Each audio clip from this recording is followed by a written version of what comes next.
Brothers and sisters, how are y'all today? Are y'all full?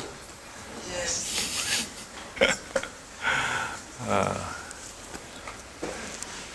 So, the second Sunday is the drowsy week, drowsy Sunday.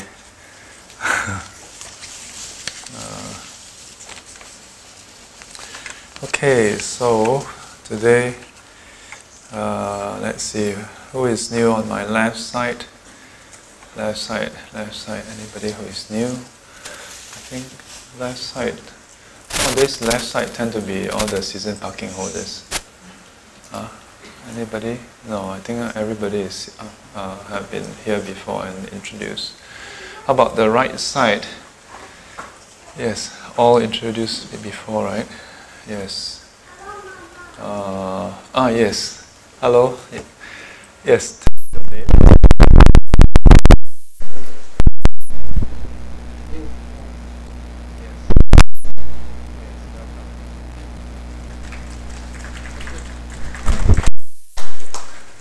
And then who else is new here for the first time?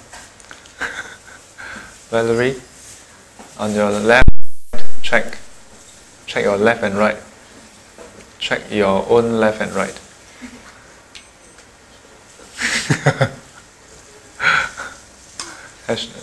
Have you introduced before? No, huh? Yeah. Tell us your name. My name is Ling. Ling. And how do you get to know about this group? Through my colleague. And who is your colleague? Chuan Tik. Chuan Tik.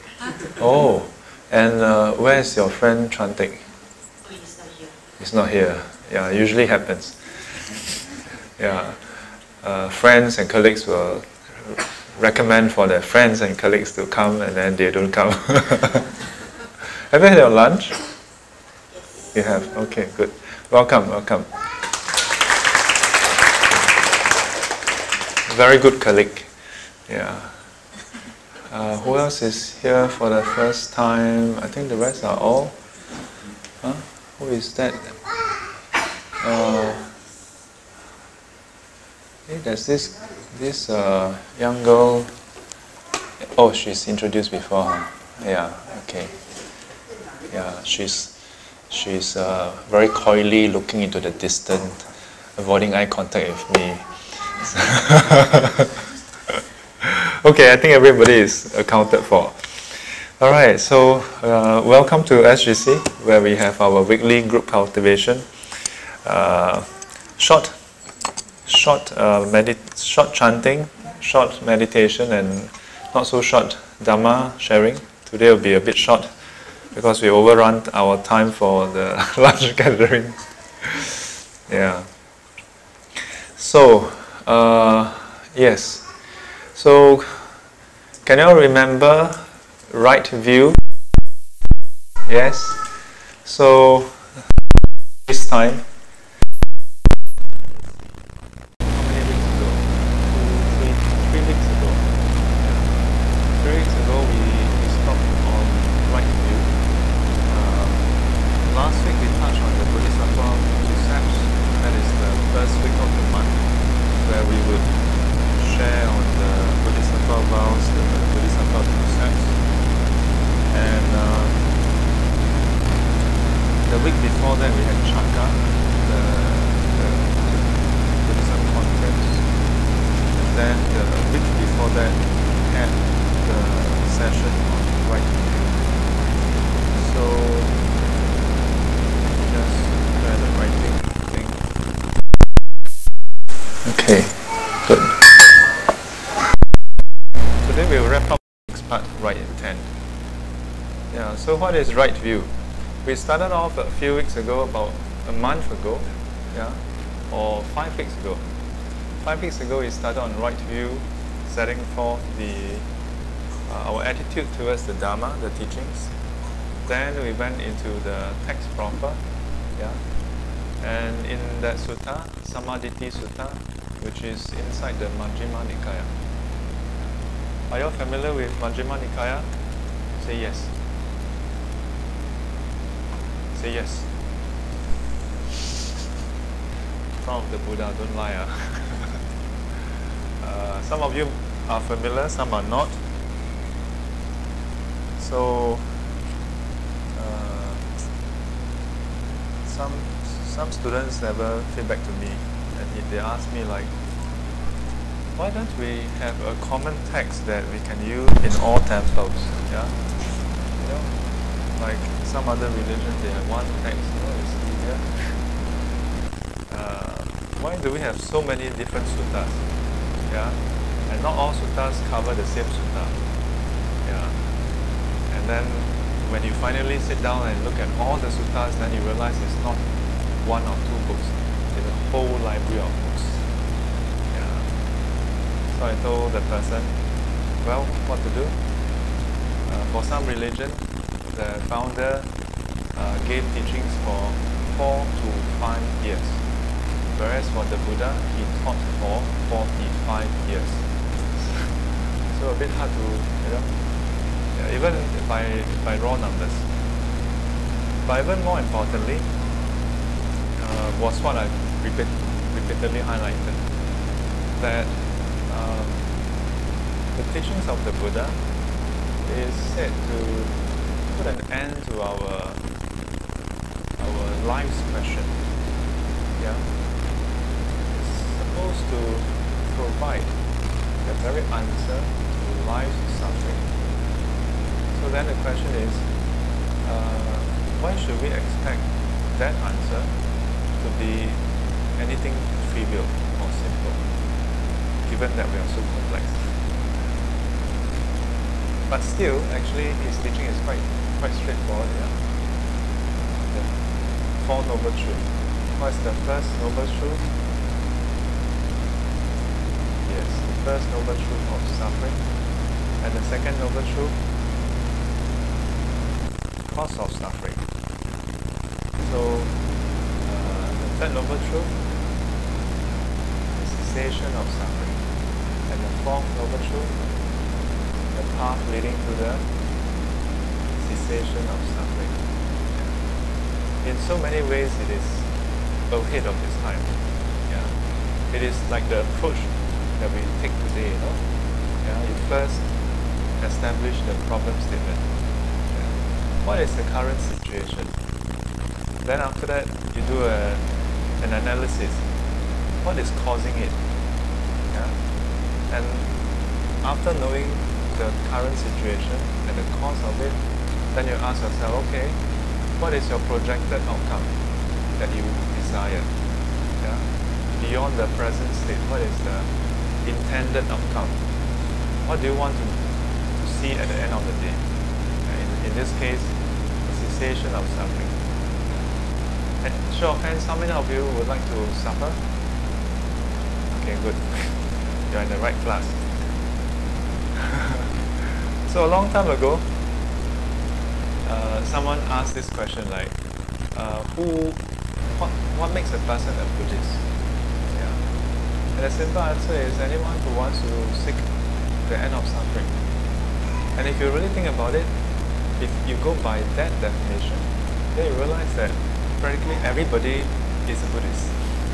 Yeah, because even beyond these four walls, do you know of any friends of yours or family who actually want suffering? Okay, then again, sometimes your family and friends really make you feel like they want suffering. Yeah. Sometimes people make decisions that consistently bring them back to suffering. Yeah. Consistently, you try this, it doesn't work out, and then tomorrow you try again. And the next day you try again. And then the next day you try again. Yeah? For example, parents. Yeah? Parents, when you tell your children to do something or not to do something, do they do it? All the parents? Sometimes they do it, sometimes they don't. But parents are very cute. They'll just keep repeating and repeating and repeating. hoping that one day the child will change. But that's another story altogether. So what is today's date?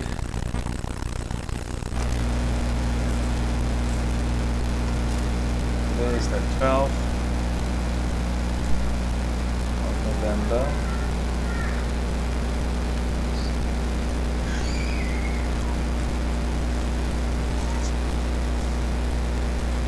So in the Sammaditthi Sutta,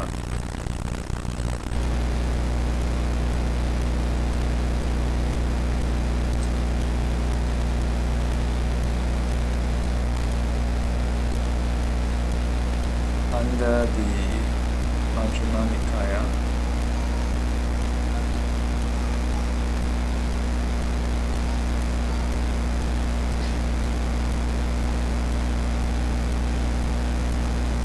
this is actually the meaning of this is the middle length discourse.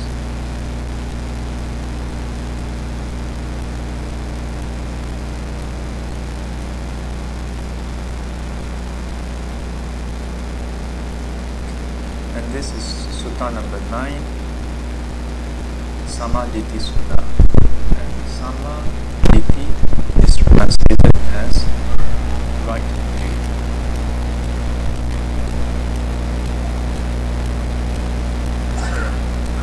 Teaching on right view.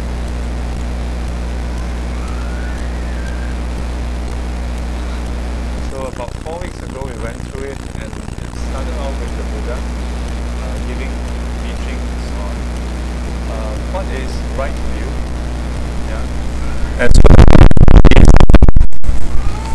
what is wholesome and what is unwholesome. Then he went into the 12 links of dependent origination, the 4 noble truths, and then we have the Eightfold Path as well, which we have gone through in part. So today we're going to continue and try to finish this sutta. I think in most courses, basic Buddhism courses, right view is probably covered in at most one lesson. Because usually the 4 noble truths is covered maybe in 2 or 3 lessons. Sometimes they'll cover 4 noble truths over 4 lessons, sometimes 2 lessons. Because have I gone through the 12 links? Not yet, huh? Okay, then we can continue on the 12 links. Have we gone through over here? Some yes, some no. How many of you have heard me share on the 12 links of dependent origination? Okay, in this class, in the SGC? Yes, when? In the last few weeks?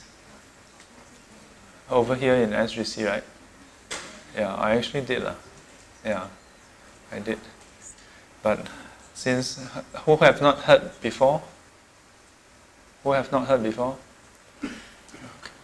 Okay, a handful of you. So, let me just run through this 12 links up to formations, ignorance, and then attains. Yeah. So 12 links. Okay. Today we'll go through the 12 links again, and then after this, you all should have right view. Or at least you all should know what is right view. Okay? Knowing and having it is a bit different. Yeah. Okay, so this part of the right view is about the 12 links, what we call Paticca Samuppada. Yeah, the 12 links of dependent origination.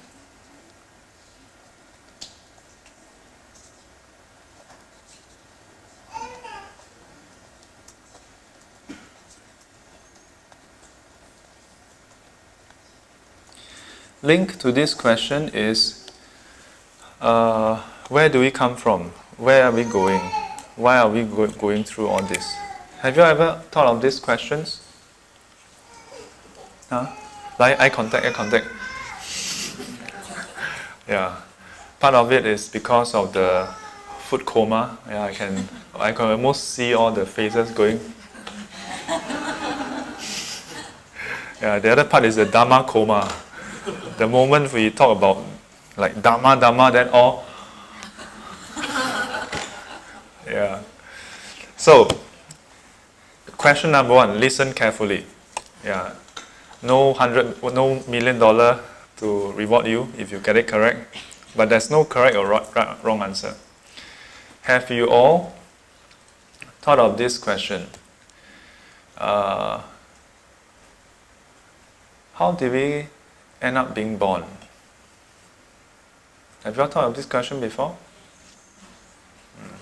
Do you all have an answer? Oh, you have? Oh, huh? Your father and mother, why? Well, of course your father and mother, all our father and mother, Oh, we have some connection. But how do you know? How do you know it's because of that? How do you know? So what gave you that idea? Whatever gave you that idea that it was because of some link between your father and mother and you? Huh? What about the rest?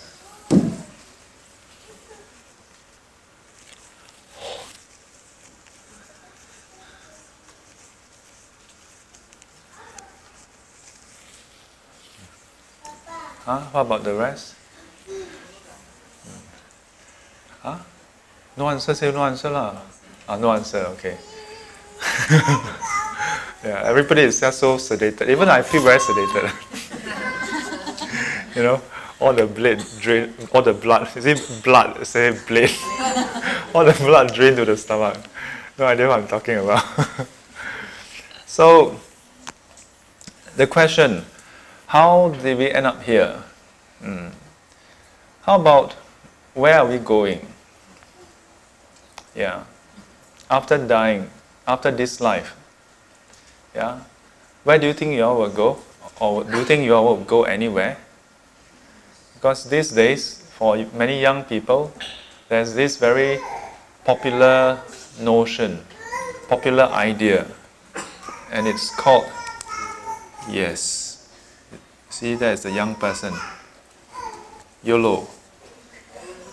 Yeah. You only live once. Yeah. So for your information, this is considered. Let me use another color. This is considered a wrong view. Yeah, so whoever is watching this on YouTube, some of them may unsubscribe. Yeah, but unfortunately, this is the way it is. Yeah. Why is it called a wrong view? Because based on what the Buddha has observed, we don't live only once. Yeah. We don't only live once. That there are previous states of existence before we come into being. Yeah. That there are reasons why we come into being, why we come into existence. Yeah. Do you know what was one thought that passed through my mind? Oh, actually there are two thoughts. The first thought was, how many times do I have to tell Gina to hold the baby by the crutch? Yeah. There was one video of this doctor who has this amazing idea or way of holding the baby. You hold the baby, must be a small baby like them not baby anymore. So must be small enough. So you hold the armpit with one hand, and then hold the crutch by the other hand, and you just go up and down a bit, then the baby, oh, yeah. And I keep repeating to her, and then she always don't try. Yeah, can try or not? Try. Yeah. Do you hear me? Yeah. Do you know what I'm talking about? Yes, something like that. Yeah. Quite happy, huh? Okay. So at least today, even if you don't learn about 12 links, you learn about how to carry a baby. Yeah, but anyway, so the Buddha saw that we don't live only once. Yeah. The trouble is that it's a bit tricky, yeah, for anyone to prove to any of you or any of us that this is true or not. Yeah. It's a bit tricky. So we come back to the question, like, where did we come from and where we're going to go. So sometimes you may have your friends ask you this question as well, yeah, about the meaning of life, why we are here, and where we're going, and so on. Yeah. So what about Buddhism? What is the answer for this? Yeah, is there actually a standard answer for this at all? Well, the Buddha, when he attained enlightenment, before he attained enlightenment, he observed himself, his past life, the life of all sentient beings, and he observed that we don't come by chance. Yeah, that our existence is not by chance. Today, it is sort of formalized as this sequence, yeah, that we call the 12 links of dependent origination. What is also known as Paticca Samuppada.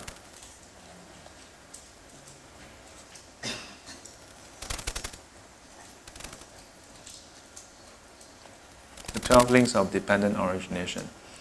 And some of you may have heard me share this in class, some at least in the Heart Sutra. And it basically starts off with the sequence on aging and death.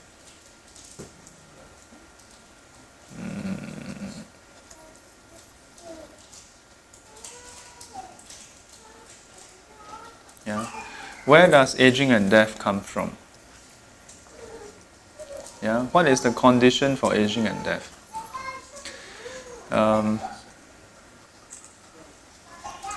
It is none other than birth. Yeah. But why is it that the Buddha declared birth as the condition for aging and death? Yeah. Why? What is the number one reason for death in Singapore? Is it heart attack? Long time ago it used to be. Now it's cancer. Yeah. So there are many different reasons why we die, isn't it? Yeah. But among the various reasons why we die, there's something common among anyone who passed away, who died, and it is that they were born. Yeah, you cannot escape death. In other words, as long as you are born, yeah, you can't escape death. As the punchline joke goes, there are two things that is certain in life. Life and death. Yes, death and tax. Yeah. But what the Buddha saw is that there are two things that are quite certain in life: aging and death. Yeah. But sometimes you get death before you age. Yeah. Irregardless, whoever ages must have been born. Yeah. So it's a two-way thing. Anyone who experience aging and death must have been born, and anyone who have been born would experience aging and death. Yeah. Given the case where if you die before you have grown old, then, well, yeah. So then from there, the Buddha asked this question and inquired into it. And not just sitting there and just think about it, but he observed the sequence. Yeah, observe truly how beings come into existence. And he saw that there were beings who were coming into existence. And it was named becoming. Bhava.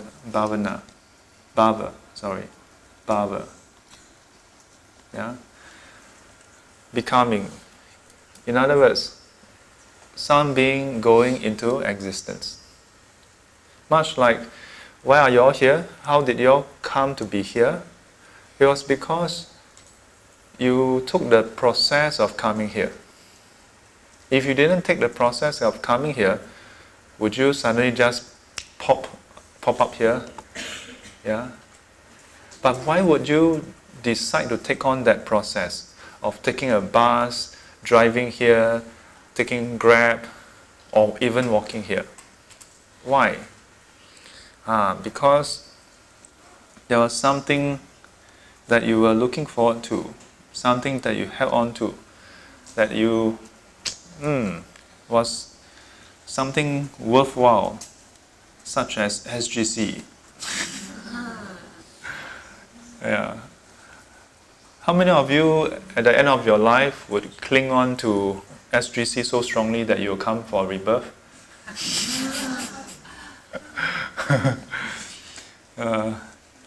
Most of us have many things we cling on to. Yeah? Whether it's SGC or your handphone or your laksa or whatever, what causes a person to cling on to something? Yeah? It is because of want of it. Yeah? To have desire for it, to crave for it. Yeah? Craving that has reached a very deep level, a very high level. Yeah? So he saw that beings don't just come into existence by chance. It is because of our clinging and craving, yeah, that brings us back. What kind of clinging and craving? Clinging for sensuality. Cling on to being. In other words, existence.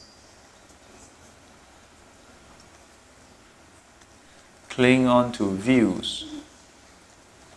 A few different suttas, the Buddha goes through different kinds of clinging. Yeah?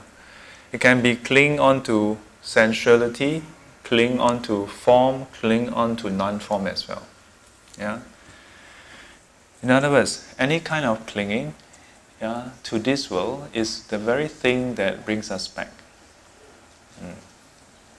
Can we see this in our life? We can, isn't it? Yeah. In a way, it's because you cling on to SGC. Yeah. So the question is clinging good or bad? Wow, predicament. Next week, nobody come for SGC. All of them experience Nibbana from SGC. Yeah, but we will come back and take a look at this again. Okay? Yeah? Is it true that all kinds of want and clinging is necessarily good or bad? Yeah?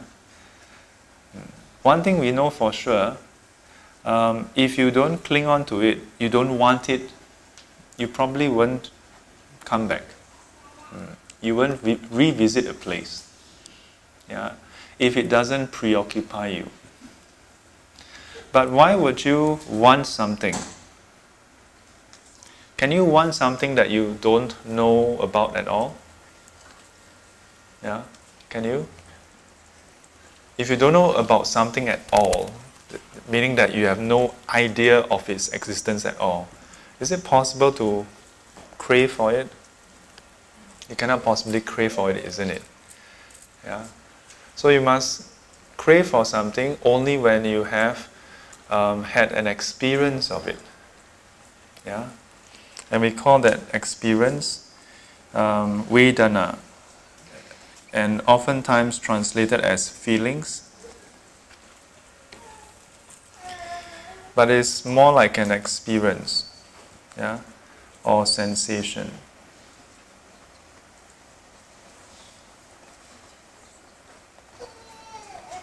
And this is what the Buddha observed, the whole sequence, up to this point. Yeah? It was not that he sit down and then think, let me come up with something really smart. And perhaps throw in a few things to confuse people and then, they'll know who is boss. Yeah? No. But this is what he observed to be the case for sentient beings. And this is not just for one sentient being, but for all sentient beings. And so, for someone to have an experience of something, to have that, they must have had contact with it. And this contact can only happen if there is the senses. Yeah? The six sense base. Yeah? The six senses, that is the basis for our experience of the world. In Buddhism, it's not just through the eyes that we can sense the world. It's through the eyes, ears, nose, tongue, body. And in Buddhism, even the mind itself is considered a sense. Yeah? A basis for us to experience the world. In modern times, we call the sixth sense ESP, extra sensory power. Yeah, but in Buddhism, it's nothing extra. It is what every one of us have, yeah, which is basically our mind. And then the Buddha then observed that all of us have this, and we go through life, we experience things, and then some we like, some we don't like. That which we like, we crave for its persistence, its repetition. That which we don't like, we crave for it to end. But even this, ironically, the craving for something to end preoccupies our mind. Think about it. Think about it. When we meditate earlier, or whenever you meditate, what comes to mind? Has any one of you ever meditated and then have this past memory come to mind, where it is the memory of you brushing your teeth? Yeah, if you do, see me after this. Yeah, you need professional help. Of all the hundreds and thousands of students I've asked these questions, only one or two students ever claimed to have. And one was a primary or secondary school kid who was trying to be funny. Yeah. Well, he was quite funny. And then there was this other one where it's because, when you poke yourself, yeah, and then you remember. So it's very interesting. Something that we do every single day, I hope. Brushing your teeth should be an everyday thing for all of you. No? Think about it. We brush our teeth every single day, right? But yet, when we meditate, it never surfaces. Isn't it a very strange thing? And yet, when we meditate, we would think about some one-off event.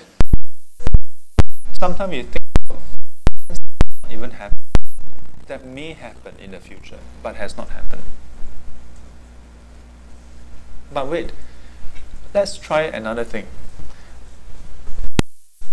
Try to recall how exactly it was like this morning. I usually ask about last Wednesday. I will cut you all some slack today. Just try to remember how it was like this morning. And since it's this morning, we should have anything like 90% of you who can actually vividly recall. Let's see, a show of hands. How many of you can vividly recall how it was like when you were brushing your teeth this morning, assuming you brushed your teeth this morning? How many of you can recall? Okay, is this 90%? How many of you have a hazy image? Hazy? Interesting, isn't it? So how many of you can remember whether you like started brushing on the left or right? How many of you can remember? How many of you can remember because you always start on the left or right?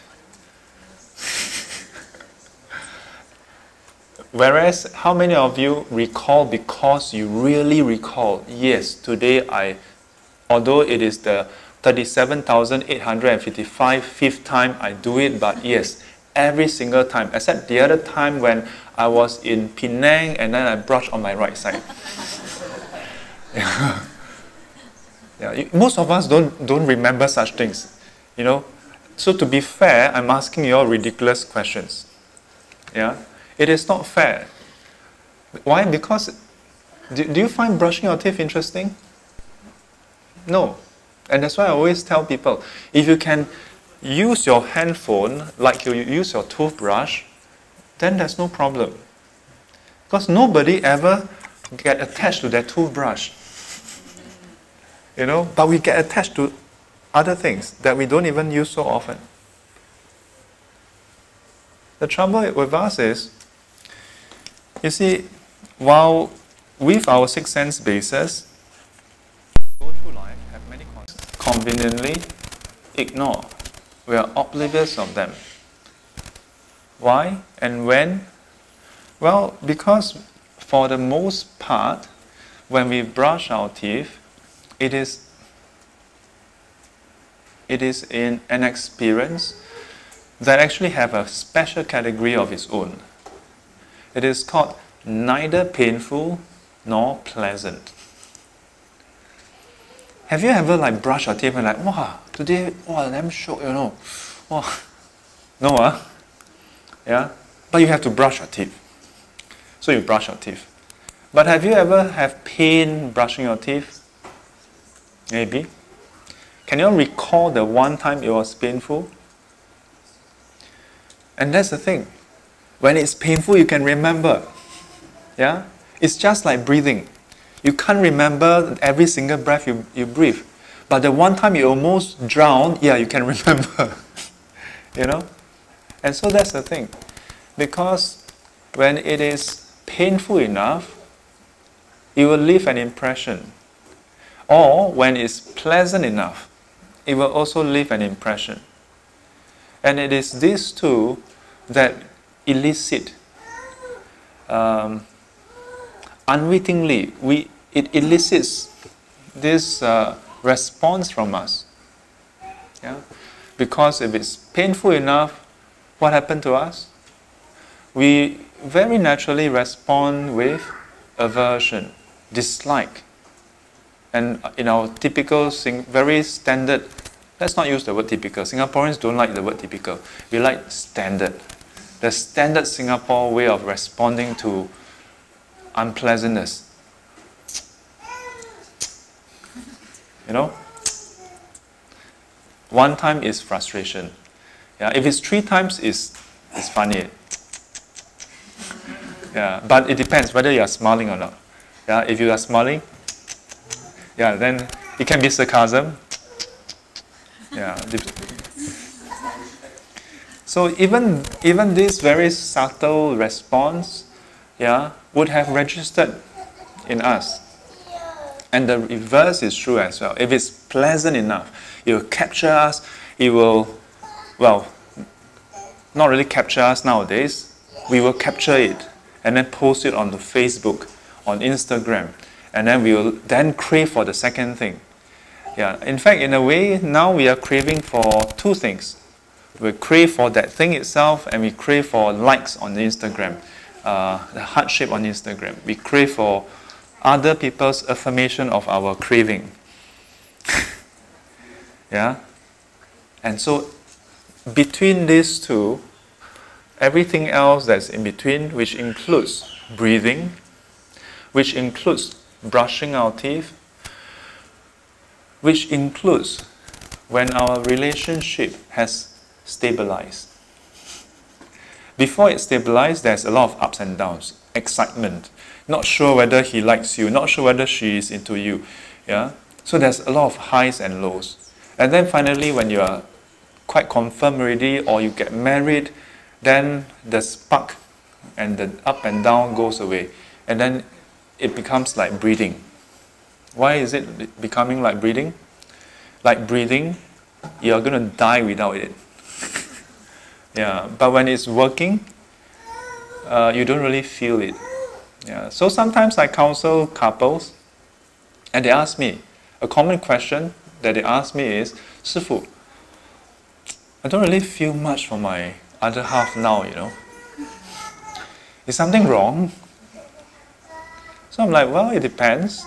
You know, to me, relationship is like your breath. When it's working, you don't really feel much. Yeah. When you know very certainly he's into you or she's into you, then you don't really feel excited anymore. Why is that to be excited if you know for sure he's with you? Yeah? It is when you're not so sure. But he surprised you, he's still into you. You're not so sure. Maybe she wants to dump you. But she didn't dump you. Wow. But if you know she will not dump you, he will not dump you, then. And so, even relationships, the memories we have of each other are the highs and the lows. But at the same time, those things in between don't just disappear. It actually gives us a false sense of certainty as well. And that's also where attachment develops. And give us the false sense of assumption that things is going to be the same. When in fact, it is changing right in front of us. And so because of all this confusion, we see things a bit messed up. And that is what is driving us to seek rebirth. Not that we are being punished, you know. Yeah, you know, many times when we learn Buddhism, we learn it as a form of punishment. You know, that we are being punished and so we have to come back. But over the years, I come to a slightly different conclusion. And in fact, if you look at the Buddha's teaching, he don't really say that this is a punishment. He describes it as causality, not as punishment. That you have this, so you have that law. Yeah, in a very Singlish way. Yeah, you have this, so you have that law. It's not that you have this, so that's why you kena this. No. That would be punishment. Yeah? We take rebirth simply as a matter of fact because there are conditions for that our new birth to arise, for this birth to arise. Nothing more, nothing less. But wait, before we jump ahead of ourselves, why at the first place would this be present? And the Buddha observed again, and he saw that this is possible only because the very nascent state of existence in a life, what we call nama, rupa, name and form, yeah, where there are rudimentary states of the mind and the body, but not fully formed yet, yeah, has arisen. And that, as a basis, leads to the formation of the sixth sense basis, through which we experience the world. And where does this name and form come from? Why would it arise and exist? He observed that this is actually, again in turn, because there was this first arising of awareness or that clinging from a past life that latched itself onto this world once more as what we call the rebirth consciousness.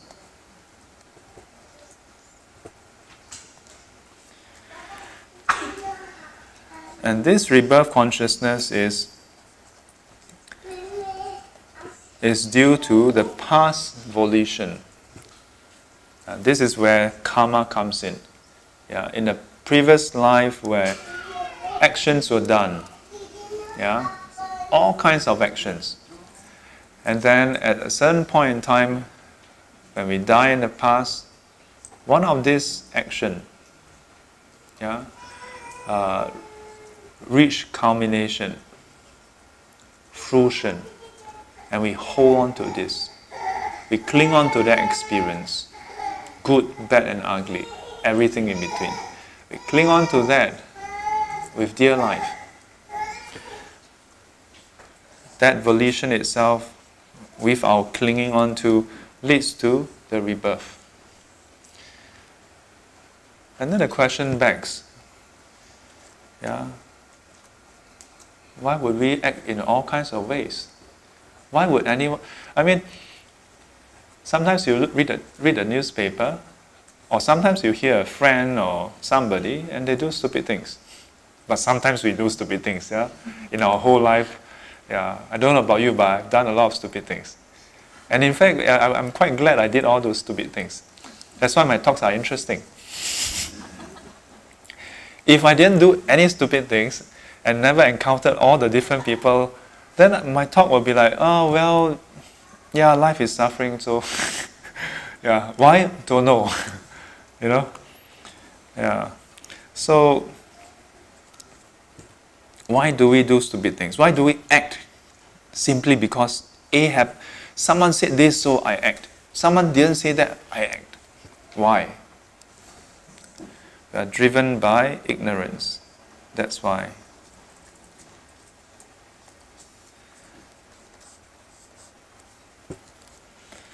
So, we have 1,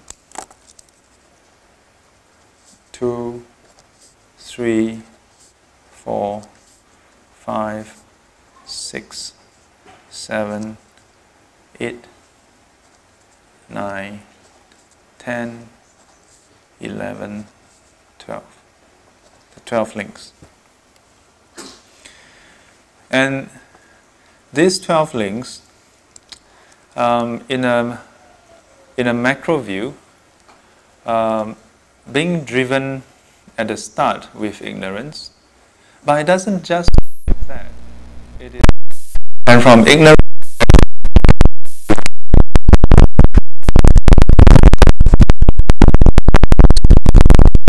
of evil.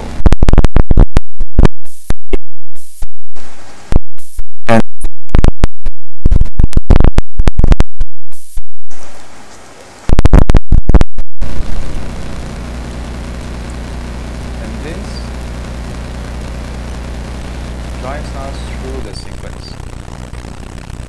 And so the question will come back to the question, how do we come into existence? If we look at this line, from number 3 to number 9, then we can say that, well, we come into existence because of past volition. Volition means intent, intentional actions. Intentional actions. And when were those actions done? Sometime in the distant past. Sometime in the distant past. In some distant past, we acted in this way or that way. What we call karma, our actions. But not all actions are bad. Being born a human being, especially in Singapore, no less. In the past, we must have encountered those who were maybe not so happy, not in such a good state. And instead of, downtrodden on them, we must have decided to maybe lend a hand, maybe care for them even. We must have done some things right, but not right enough. Not right enough, not so completely utterly kind and to that extent where a person will be reborn in a heavenly state. if we train ourselves in terms of our concentration, yeah, or at least those trainings, whatever trainings we have done, did not ripen at that point in time. So, interestingly, for many Buddhists, we tend to look at heaven as a non-Buddhistic. But in the Buddha's teaching, he observed that, yeah, there are heavenly states, but there's no belief in a heavenly being who creates this world. One of the sessions we had this discussion. Note that we don't have such a belief. Okay? We don't spend our time going around to refute people's belief. Yeah? We have better things to do. Okay? We are more concerned about how to make sure that we don't suffer and help others not suffer as well. Yeah, that is something that is very true. You don't have to cook. Yeah? If you take something from somebody else without their permission, without their choice, they're going to suffer. And that applies regardless of their race, language, or religion. So, while the Buddha saw that there are heavenly beings, he don't then subscribe to a belief in creation because he saw no basis for that. He saw that there was no creation. Instead, the world is created by ourselves. And so he saw also that those beings who did extremely wholesome deeds, kindness, charity, compassion, care, and so on and so forth, they can be reborn in a very heavenly state. But it depends. If they are not free of the senses, eyes, nose, tongue, body, if they're still not free from the craving for the senses, then they'll be reborn in the sense desire realm, in the heavenly state. Or if on top of doing a lot of kind acts and so on, they even train their mind to become free of the clutches of sensual desire, then they can be reborn into the form world or even formless world. So being born a human being, it probably means that we did something good, but not so good. Yeah, not so good. Did we do anything bad in the past? Why do you all have such a poor opinion of yourself? Like, all the criminals here. Doesn't mean that we must have done something bad. Yeah? For sure we didn't do something really bad because we are not in hell. So, yeah? And we are not in the animal realms or the ghost realm. So this is what we call in Chinese 老不承认地不住. Not good enough to go up, not bad enough to go down. So we come back as a human being. But being born a human being, you can be born in many different countries, different places, different circumstances. To be born in Singapore, not bad. Yeah, quite good karma. Yeah. Many venerables who are from overseas when they are in Singapore, some of them have centers in Singapore. The one thing that they will always highlight is Singaporeans have very good merits. Not just about merits in terms of material wealth, but spiritual wealth. What kind of tradition are you interested in, Kelvin? Yeah, Buddhist tradition. Any particular type of practice you are interested in? Okay, let me ask another person. Sishuan, what about you? Mahjjima Singapore has. Who else? Anybody interested in Tibetan Buddhism? Tibetan? Any of you know anyone who is interested in Tibetan Buddhism? I'm sure. Yeah? Singapore, there are. Yeah, from 20 over years ago that Amitabha Buddhist Center, Lama Zopa Rinpoche will come a few times a year. Yeah. And nowadays there are so many other Tibetan lineages in Singapore. Yeah. How about Theravada Buddhism? Yeah. If you want to learn Theravada Buddhism, yeah, you can go to Sri Lankan temples, Thai temples. You can go to Myanmar's temple. You can learn meditation from various traditions. Whatever you want. Singapore is the Taobao of Buddhism. So many venerables have said this, that Singapore is such a meritorious country. And it's not just about the fact that, oh, we have good GDP, or we have good MRT, or that we have wealth, yes, we have all these things, but most importantly, we have very rich spirituality. And it's a very interesting combination because we are with a very interesting mixture of East and West. So, having said all that, what does that leave us? So this sequence is what Buddha saw as the very mechanism that drives us through our wanderings, the 6 realms. What are the 6 realms? The 6 realms are heavenly realm, human, asura, we have ghost, the animal,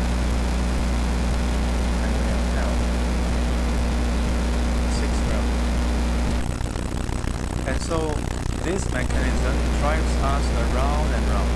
Not necessarily in this sequence. Don't think that, Shifu draw in this way. After human realm, and he pointed his pen in a clockwise direction. So after human, I'll be born, yay, heavenly realm. No, I'm sorry. Yeah. Unfortunately, it's not like this. Yeah. So how does it work?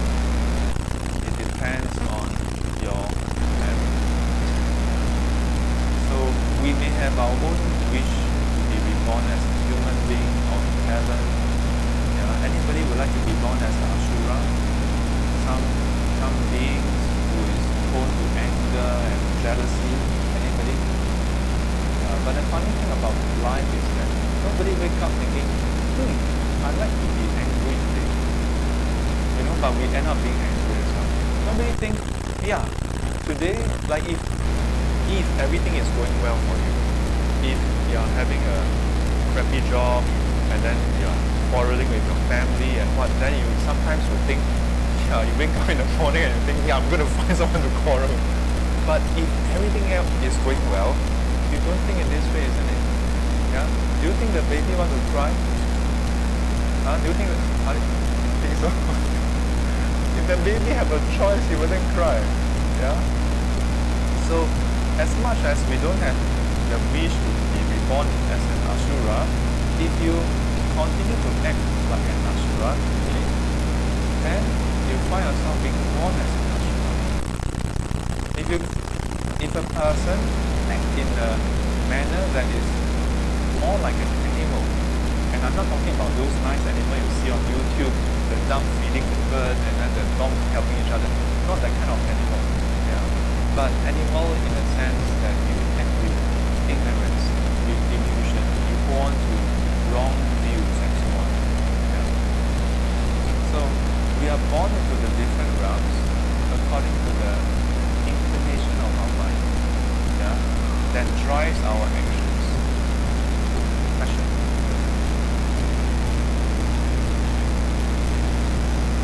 What is the difference between human and animal?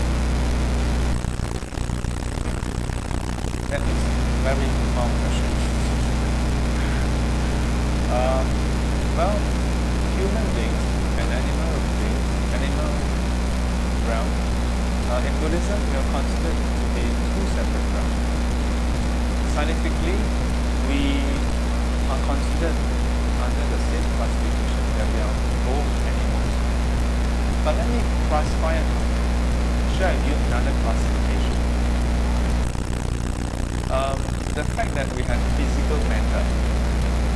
Yeah? Do you have physical matter? You have, right? Physical matter. So yes, she agrees. So in terms of somebody passing my mic.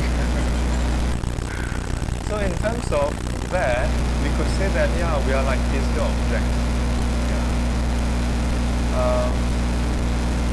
If we look at how Western civilizations have evolved in their way of classification, then you see that the current classification wasn't like that right at the start. So what I'm trying to say is that at different point of time, due to a different matrix, the way we categorize things, the way we measure the differences, then we classify as human here or there. Just as in this room, we could say there's a room full of human beings. We could also say that there are two kinds of human beings here, man and woman. We could also say that there are four kinds. Man with specs, man without specs. Woman with specs, woman without specs. There are many ways to cut the time. Now the question is, why did the Buddha cut it in this way? You will be correct to say that the way this is classified is different from the way science categorizes it. Absolutely. It's the same as when you look at the way the Buddha described the human body. You may be familiar with Mahjjima Nikaya, Sutta number 10. In Sutta number 10, it's called the Satipatthana Sutta. And the Buddha described this contemplation on boundless, on how this body is bound. And he went through 36 parts of the body. Are you familiar? Has anyone even heard of that? No? Yes? 2, person, 3, 4, 5, 6, 7. Please stop talking to this. I wait for half an hour and then everybody knows. So, if you recall, it starts off with head, hair, body, hair, nail, face, skin, then flesh, new bone, marrow, from the outside in. And when we talk about bone, it just says bone. Yeah? So in the classification of 36 parts, it just says bone.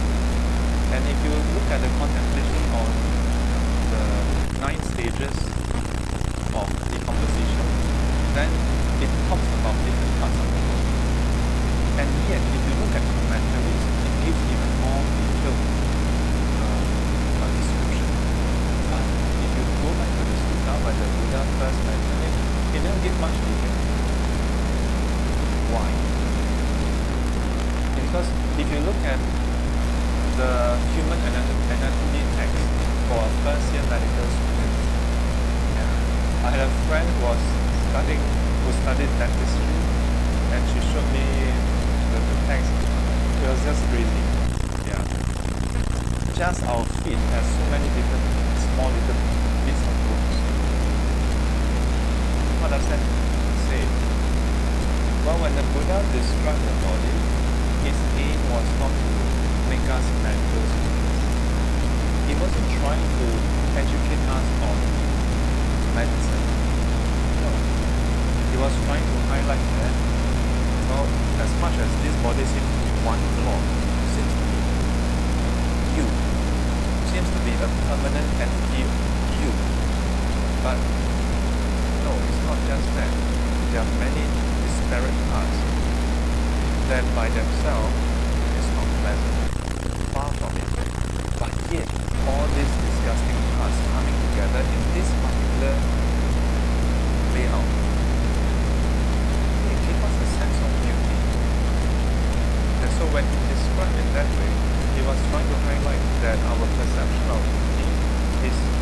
one-sided. And so when he described that reflection, he was called the reflection on cloudiness. Similarly, when he described these different states, since we are here, let me open up the Pandora box.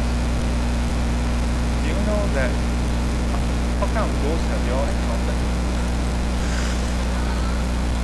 Yeah, you see, nobody wants to talk about. Everybody wants to hear about ghosts, but nobody wants to encounter them. Yeah. Yeah. Have you heard of hungry ghosts? Everybody has heard of hungry ghosts. So recently I had some interesting discussion with a Dharma brother of mine.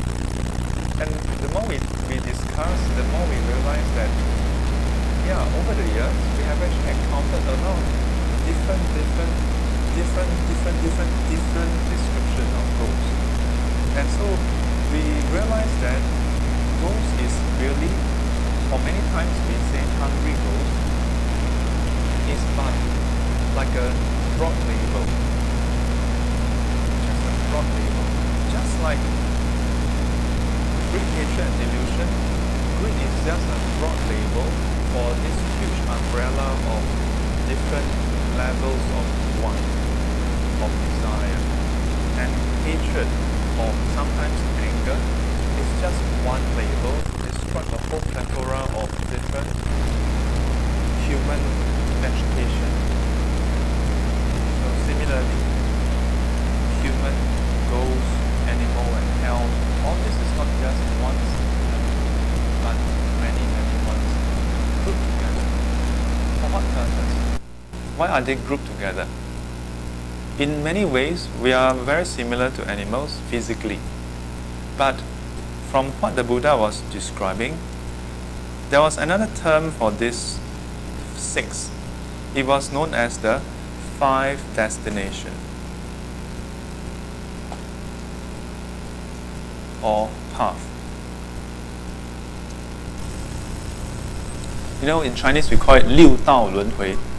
Yeah, the sixth path, or the five wu qi, the five inclination.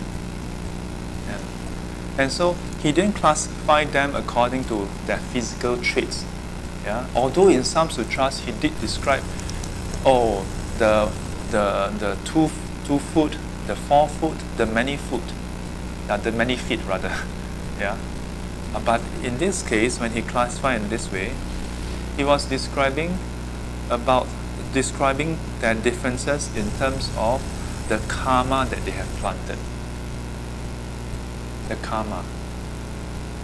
For animal realm, it is the most common description is that the primary karma that drives a person. When I say a person, don't think must be a human being. Okay, can be any of the realm. Yeah, the primary driver is delusion. Driven by delusion, then reborn in the animal realm. But sometimes the delusion don't just stop there. Yeah, it actually perpetuates other evil, unwholesome actions, and then can make it worse and be reborn in hell. But there are those who have strong delusion and then as a result have attachment. Yeah, strong attachment. Attachment even when they are alive and continue after they die. Attachment to things, to people, so much so that they become unready to share, unready to even just give a little.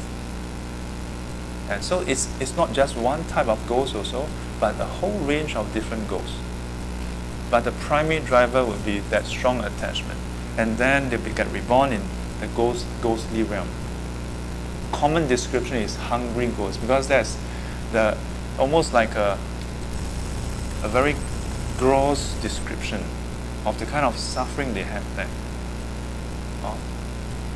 And so this wandering is driven by the kind of actions, the kind of inclination of our mind.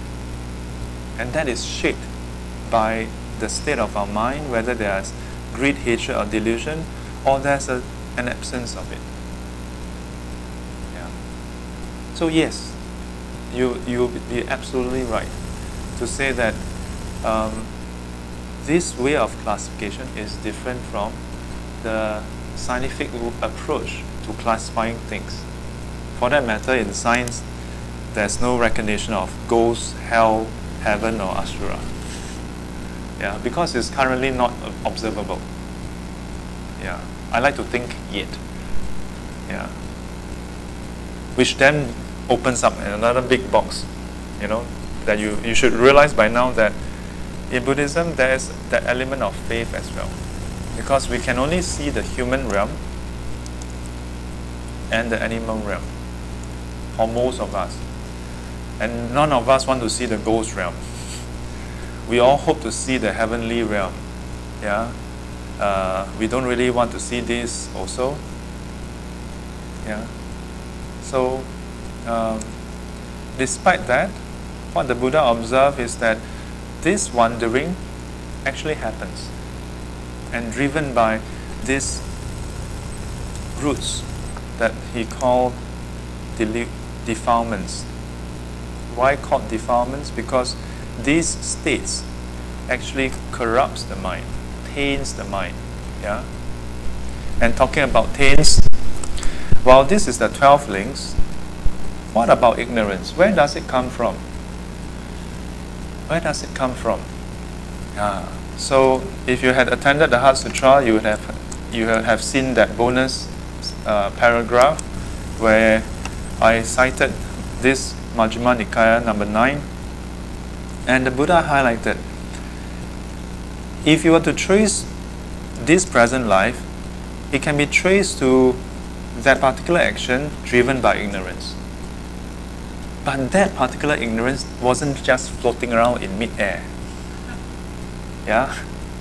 When that ignorance arose, there was also a full set of 5 aggregates of mind and body.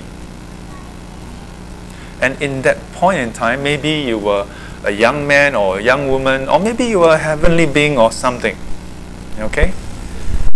Then the question is, where did that ignorance come from? And the Buddha saw that that ignorance was again part of its own sequence. And each time you trace back, you always find a further sequence that precedes that. And so from this, it's not just these 12 links, but it is this whole mechanism that perpetuates itself.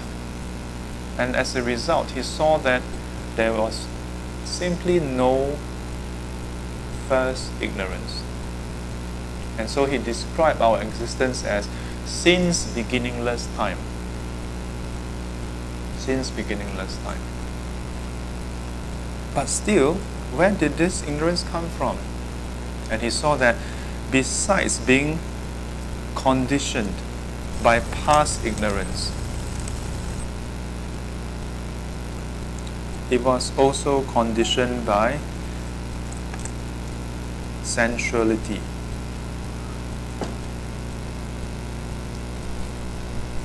And being. The 3 taints. Sansaran. Sensuality of the taints of sensuality. In other words, in the past you experienced sensuality, and that confuses us, makes us feel a bit heady perhaps. Being in existence at the first place, yeah, brings about this sense of want, corruption, yeah, clouds our judgment, and plus the ignorance at that point in time. These 3 together conditions new ignorance. And then this new ignorance together with the existence of this or this again condition new ones. This doesn't stop there. It conditions new ignorance to arise again and again and in future life. Until such time where you slowly detach yourself and one day observe things as they are.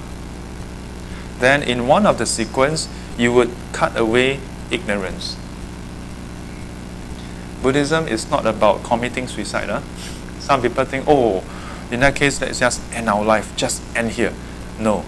But rather, even as we have our six sense bases and is in contact with feelings and so on, when ignorance is cut off, then it stops here. It doesn't perpetuate the next cycle of craving, clinging. And so when our life that has always been driven by the defilements, when this cycle comes to an end, it doesn't perpetuate itself. And of course, if you subscribe to the, or you adopt the classical teaching, yeah, I prefer not to say Theravada or Mahayana, but the classical teaching. Yeah, in a classical framework, then this is all you need to know. Yeah, you put an end to ignorance, it stops here, this part is cut off. Yeah, but if you would like to look at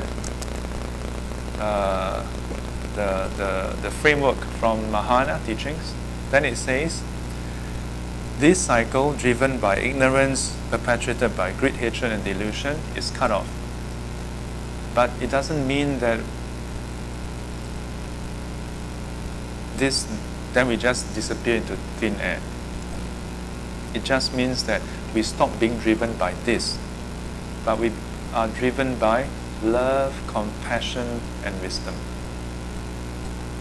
And so in the Mahayana teachings, it doesn't just close the chapter there, but it highlights that this is but the start of a whole new chapter.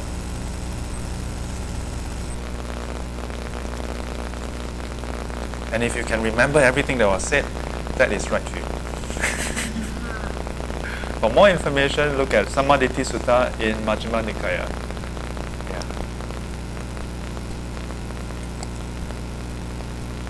Are you all enlightened already? Wow, some of you not. Yes.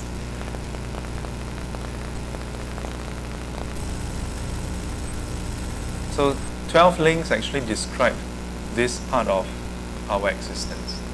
Yeah.